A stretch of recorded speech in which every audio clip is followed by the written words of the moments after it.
¿Has visto la cruz roja de los templarios en Assassin's Creed y has pensado que todo es pura ficción?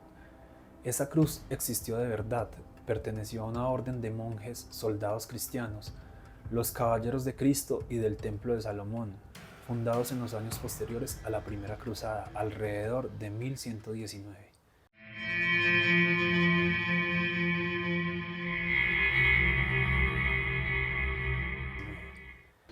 Nacieron con una misión sagrada: proteger a los peregrinos que viajaban a Tierra Santa y defender los territorios cruzados frente a los ejércitos musulmanes.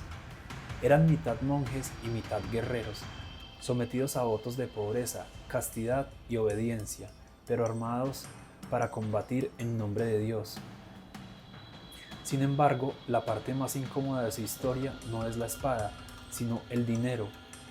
Estos guerreros de Dios terminaron convirtiéndose en algo mucho más peligroso para los reyes medievales, los primeros banqueros internacionales de Europa. Imagina esto: eres un peregrino francés del siglo XII, quieres ir a Jerusalén, pero sabes que llevar una bolsa llena de oro por caminos llenos de bandidos es casi una sentencia de muerte. Los templarios te ofrecían una solución elegante. Dejas tu dinero en una casa templaria en París o en Londres, te entregan un documento, una especie de letra de crédito y viajas sin nada de valor encima. Cuando llegas a una casa templaria cerca de Jerusalén, presentas tu papel y recibes tu dinero allí. En la práctica, inventan algo muy parecido a los cheques de viajero o a las cartas de crédito modernas, un sistema que permite depósitos en un lugar y retiro en otro, usando documentos cifrados que registraban cuándo habías entregado.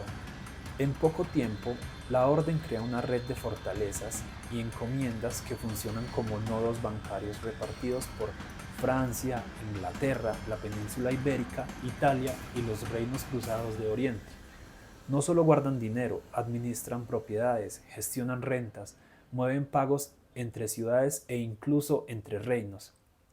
Con el tiempo, ya no gestionan solo el dinero de peregrinos, sino también el de nobles y reyes. Custodian tesoros, administran impuestos, conceden préstamos y actúan como intermediarios en grandes operaciones financieras. Algunos autores describen el Temple como una especie de banco internacional adelantado a su época. Todo esto tiene un precio: poder. Los templarios acumularon tierras, castillos, privilegios fiscales y una liquidez que haría temblar a cualquier ministro de Hacienda medieval. Hay reyes que dependen de su crédito para financiar guerras, cruzadas y lujos de corte. Uno de ellos es Felipe IV de Francia, conocido como Felipe el Hermoso. A principios del siglo XIV, la corona francesa está muy endeudada. La economía ha sufrido devaluaciones de la moneda y los templarios figuran entre los grandes acreedores del rey. Resolver esa deuda pagando no parece una operación atractiva.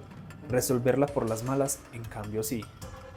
La madrugada del viernes 13 de octubre de 1307, por orden de Felipe IV, se desencadena una operación masiva. Se arresta a los templarios en todo el reino de Francia, se confiscan sus bienes y se lanzan acusaciones terribles de herejía, idolatría, blasfemia y prácticas obscenas. Muchas de esas confesiones se obtuvieron bajo tortura e interrogatorias brutales, como muestran los documentos del proceso. El Papa Clemente V, al principio escandalizado por la maniobra del rey, termina cediendo ante la presión política.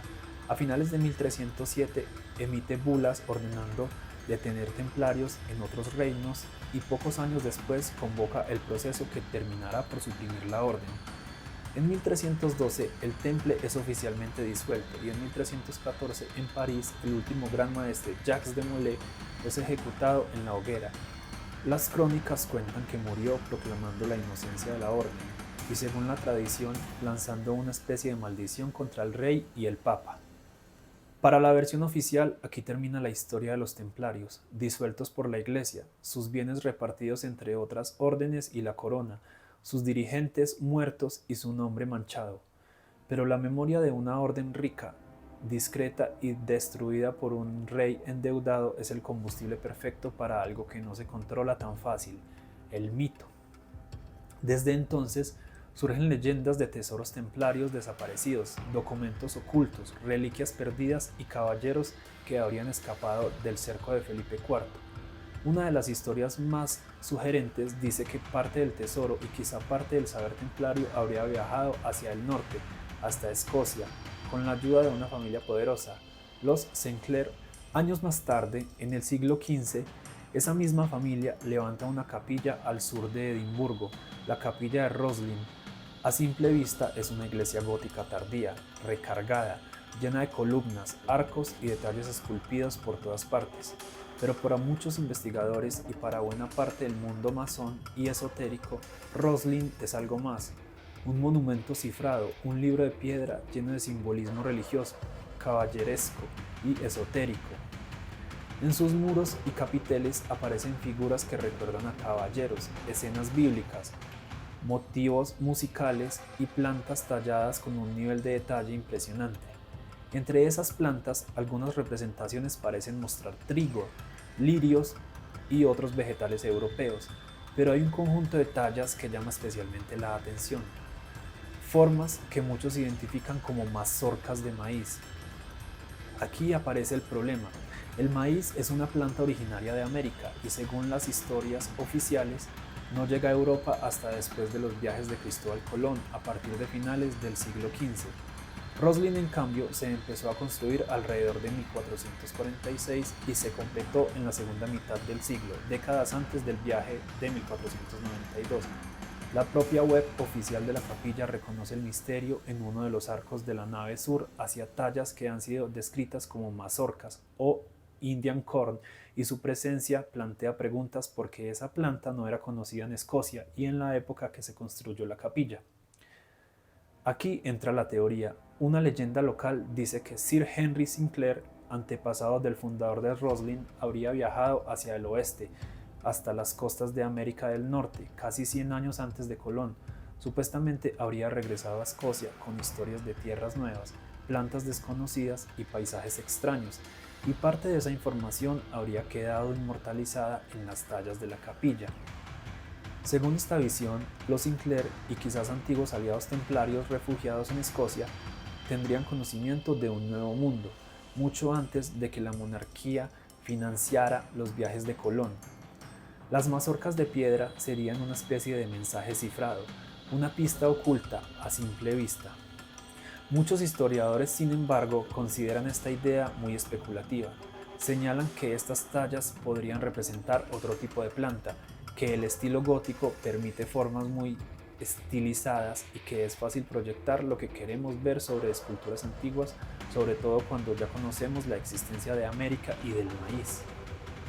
Un estudio más académico sobre la representación de maíz en el Viejo Mundo se insiste en que, aunque hay imágenes sorprendentes, la explicación más prudente suele ser el simbolismo local, la estilización artística o incluso el simple error de identificación moderna, no necesariamente pruebas de contactos transatlánticos masivos anteriores a Colón.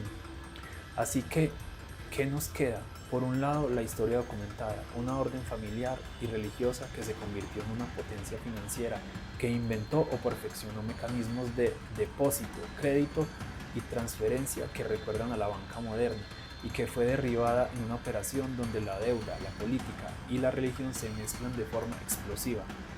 Por otro lado, las sombras, tesoros que nunca aparecieron, familias nobles envueltas en leyendas, una capilla escocesa desbordante de símbolos y unas tallas que parecen demasiado al maíz americano como para que la imaginación conspirativa se quede quieta. Si esas leyendas fueran ciertas, significaría que los templarios, o al menos sus herederos y aliados, habrían llegado al Nuevo Mundo antes de Colón y que decidieron guardar ese conocimiento en la forma más resistente que conocían, la piedra. Si no lo fuera, Roslin sigue siendo un ejemplo perfecto de cómo la imaginación humana rellena silencios históricos con historias de viajes imposibles y sociedades secretas. La mayoría de académicos descarta la idea de templarios navegando a América y prefiere explicaciones más sobrias para las tallas de maíz. Pero las mazorcas de piedra siguen ahí, y mientras en los archivos hayan documentos sin abrir, lagunas, folios arrancados o simplemente silencio, las teorías de conspiración van a seguir hablando por ellos. ¿Qué crees tú? ¿Los templarios llegaron a América antes que Colón? ¿O las mazorcas de Roslin son solo otra ilusión de nuestra imaginación conspiranoica? Nos vemos en el próximo misterio.